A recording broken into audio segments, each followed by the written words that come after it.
আসসালামু আলাইকুম। আমাদের স্মার্ট ইকো স্টোভের 12 ইঞ্চি চুলাটাতে দেখেন রান্না হচ্ছে, সুন্দরভাবে রান্না করা হচ্ছে। এখানে হচ্ছে আপনার আগুনের তাপ কমাতে বাড়াতে পারবে।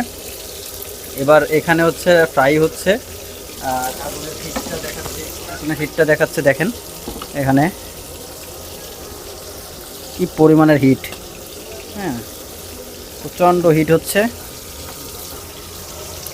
বাহিরে দেখেন ওই যে বাতাস, প্রচণ্ড বাতাস। আপনি এই ফুলের দিকে গাছের দিকে তাকান, হ্যাঁ এই গাছটার দিকে তাকান, এই বড় গাছের দিকে তাকান, কি বাতাস। তারপরে এখানে কিন্তু সেই একটা আপনার রান্নার ফিল আসছে। হ্যাঁ, কোনো রকম ধোয়া নাই, যে কোনো জায়গায় ব্যবহার করতে পারবেন এটা। হ্যাঁ, দেখেন এখানে যেটা দেখতেছেন বাষ্প, এটা আপনার ওই ইসের থেকে হচ্ছে, আপনার গোশের থেকে হচ্ছে। হ্যাঁ, নিচের দিকে তাকালে দেখবেন যে কোনো ধোঁয়া নাই, কিন্তু বাষ্পটা আপনার পাতিলের ভিতর থেকে আসতেছে।